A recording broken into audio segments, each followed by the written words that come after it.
കാക്കനാട് അത്താണിയിൽ നിയന്ത്രണം വിട്ട car super മാർക്കറ്റിലേക്ക് ഇടിച്ചു കയറി. ഒരു കുട്ടി ഉൾപ്പെടെ 3 പേർക്ക് പരിക്കേറ്റു. ഒരാളുടെ പരിക്ക് ഗുരുതരമാണ്. ആദ്യം ദൃശ്യങ്ങളിലേക്ക്.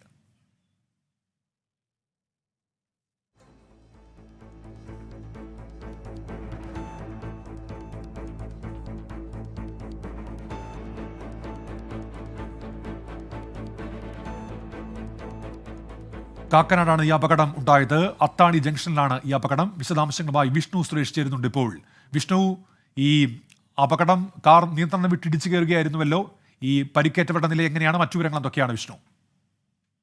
ഉന്മേഷ്, ഇന്ന് 1:45 അത്താണി കാക്കനാട് അത്താണിയിലുള്ള CP's മാർജിൻ ഫ്രീക്ക് സൂപ്പർ മാർക്കറ്റിന് സമീപത്തേക്ക് ഈ കാർ നിയന്ത്രണം വിട്ട് ഇടിച്ചു കയറിയത്. ഈ സൂപ്പർ മാർക്കറ്റിന് മുൻവശത്ത് നിന്ന 2 പേർക്കും അതോടൊപ്പം ഒരു കുട്ടിയടക്കം ആണ് ഈ അപകടത്തിൽ പരിക്കേറ്റത്. അവരുടെ ആരോഗ്യനില ഒരൽപ്പം ആശങ്കപ്പെടുത്തുന്നതാണ്. ഒരാളുടെ ആരോഗ്യനിലയാണ് അല്പം ആശങ്കപ്പെടുത്തുന്നത്. ഇവരെ തൊട്ടടുത്തുള്ള സ്വകാര്യ ആശുപത്രിയിലേക്ക് മാറ്റിയിട്ടുണ്ട്. ഈ കാറിന്റെ നിയന്ത്രണം വിട്ട് ആണ് ഇടിച്ചു കയറിയതെന്നാണ് നമ്മൾ മനസ്സിലാക്കുന്നത്.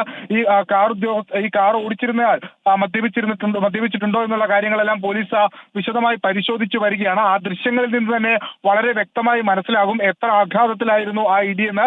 അതിന് മുൻപിൽ ഒന്നും അറിയാതെ അല്ലെങ്കിൽ മറ്റൊരു ഇടത്തേക്ക് പോകുന്നതിന് വേണ്ടി കാത്തുനിന്ന ഒരു സ്ത്രീയും അതോടൊപ്പം ഒരു പുരുഷനും രണ്ടുപേരുടെയും ഇടയിലേക്കാണ് ഈ കാർ ഇടിച്ച് വീണത്. ആ സ്ത്രീ അവിടെ തന്നെ വീണ് കിടക്കുന്ന ദൃശ്യത്തിൽ വ്യക്തമാണ്. അവരുടെ നിലയാണ് അല്പം ഗുരുതരമെന്ന് നമ്മൾ മനസ്സിലാക്കുന്നുണ്ട്. എന്നാലും അതിദാരുണമായ സംഭവമാണ് ഉണ്ടായിരിക്കുന്നത്. ഇന്ന് 1:45 കാക്കനാട് അത്താണി CP's എന്ന് പറയുന്ന സൂപ്പർ മാർക്കറ്റിലേക്കാണ് ഈ വാഹനം ഇത്തരത്തിൽ ഇടിച്ചു കയറിയത്. ഉന്മേഷം, ഇന്ന് ഉച്ച കഴിഞ്ഞു 1 മണിക്ക് ശേഷമാണ് ഈ അപകടമുണ്ടായത്. കാക്കനാട് അത്താണി ജംഗ്ഷനിൽ കാർ നിയന്ത്രണം വിട്ട് സൂപ്പർ മാർക്കറ്റിന് മുൻവശത്ത് നിന്നവരിലേക്ക് ഇടിച്ച് കയറുകയായിരുന്നു. 3 പേർക്ക് ഈ അപകടത്തിൽ പരിക്കേറ്റിട്ടുണ്ട്. വിഷ്ണു സുരേഷാണ് വിവരങ്ങൾ നൽകിയത്. ഒരാളുടെ നില ഗുരുതരമെന്നാണ് വിഷ്ണു ഇപ്പോൾ അറിയിക്കുന്നത്.